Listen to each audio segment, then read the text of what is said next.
Hey, what's up, everybody? How's it going out there? It's been a while. Welcome to MLB Today for April.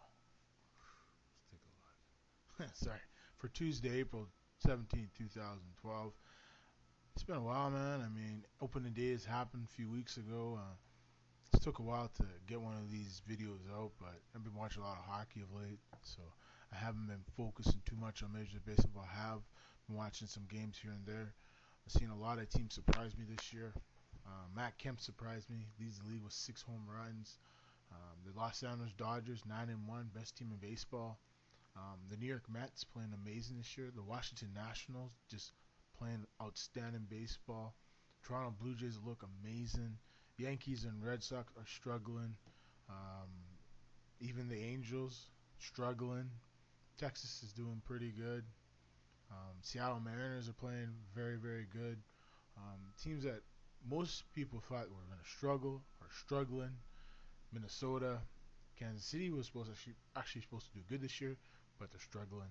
The White Sox have really surprised me. I thought it was a rebuilding year, not going to do good at all. They've played very, very good.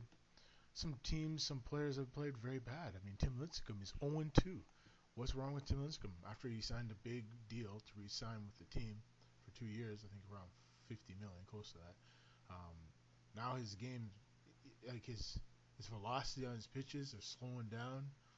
Uh, so who knows? Maybe Tim Lincecum is coming back to earth. I mean, the two-time Cy Young winner is not looking like the Tim Lincecum we're all used to watching. But in the end, he still is one of baseball's best young pitchers.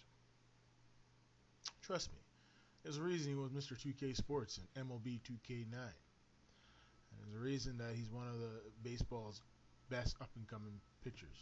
Just look at the new deals that some of these young stars have got. Matt Cain said the richest contract as a pitcher. He over did the deal that Kevin Brown did years ago, and the deal recently signed by CC Sabathia and what's his name, Cliff Lee. So I mean, he gets 127 million over 10 years. Amazing. So Matt Cain getting 127 million. Wow, that's a lot of money. Well, let's hope he wins. I mean, I don't think Joey Votto getting 224 million. That's just ridiculous. He shouldn't have got that type of money. I don't know where Cincinnati's finding that money to sign him that, because I know like 3 or 4 general managers would never sign Joey Votto to that type of deal. I was reading some site, I think it was Daily or Trade Rumors, not Trade Rumors, but I think it was some MLB Daily a few months ago, and they said they would never sign Joey Votto to that type of deal, like a long-term deal, like maybe 5 or 6 years. That's max. They wouldn't sign past 10 years. So same thing with Pujols. I mean, in the end, these deals could blow up in their face. Um, I mean, the Florida Marlins haven't been doing good of late. It's been all about Isaac Yin saying some stuff in the media that the fans of Miami don't like to hear. I understand what he has to say. It's free speech, baby. Sorry to people down in Miami, but don't forget, he's only human. He's just a manager. Ozzy, just focus on baseball, and I think you'll be just fine. You're one of the best managers in the business. Same thing with Bobby Valentine.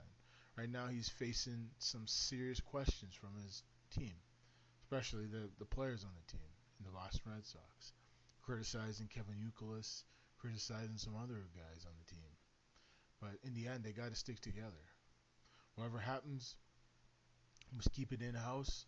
Try not to talk to the media about too many things. But I think now with Twitter and Facebook and all these social medias, it's getting harder and harder to keep anything in house.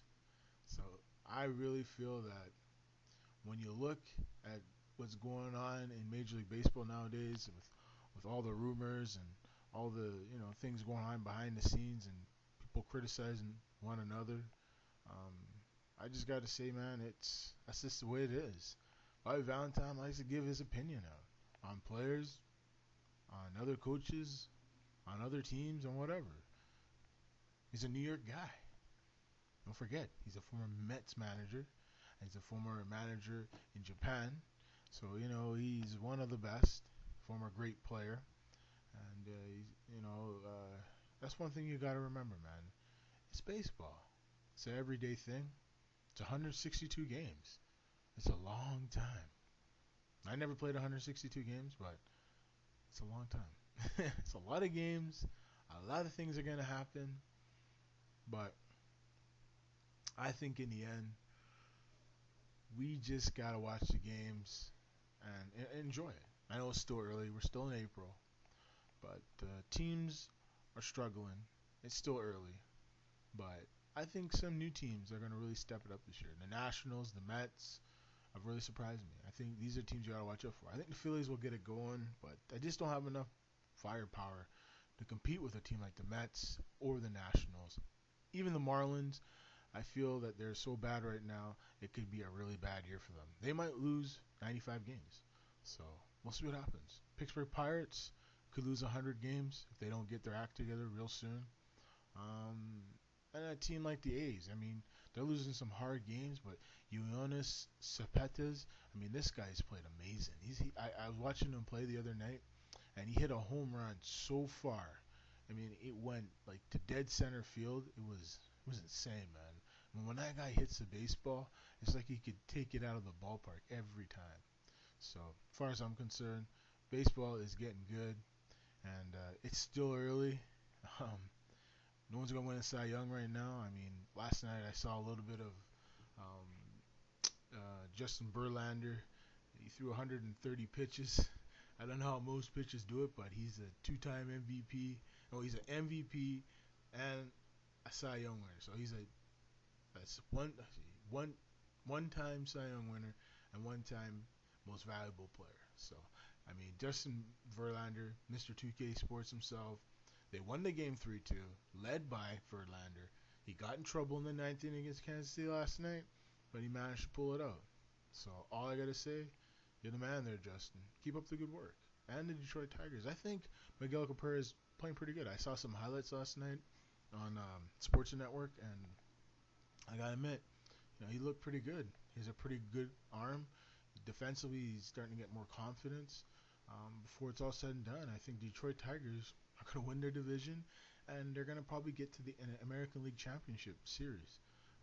I really do. I really think they'll get out of the divisional series, whatever series they're in, and they'll get to the American League Championship Series, one step away from the World Series. So, will they get to the World Series this year? I don't know. When you got teams like the Yankees, the Red Sox, the Angels, the Oakland A's, even Texas, Seattle Mariners, and all these other teams that could maybe make the playoffs, watch out for the Detroit Tigers. They look very good. And with the signing of Johnny Damon today officially, this is a very good move for the Cleveland Indians. I really feel that this is a move that could really help them out offensively. Defensively, not really, but offensively, the leadership and the winner that Johnny Damon is, I honestly can say this is a great signing for this franchise. Going forward, Cleveland, let's get back to the good old days. You got a young team. It's not like quite the times when you had Jim Thome, Albert Bell, Roberto Alomar, Omar Vizquel, but you have a very good young team. You just need to move forward. The fans need to come back and support you. Heck, I support this team. They're a very good team, and it's a good team to watch. Just like the Toronto Blue Jays, just like the New York Mets, New York Yankees. They're very good teams to watch. Thanks for watching, folks. For MLB today, for April 17th. Bye-bye, everyone. 2012. We'll see you next time. Bye-bye.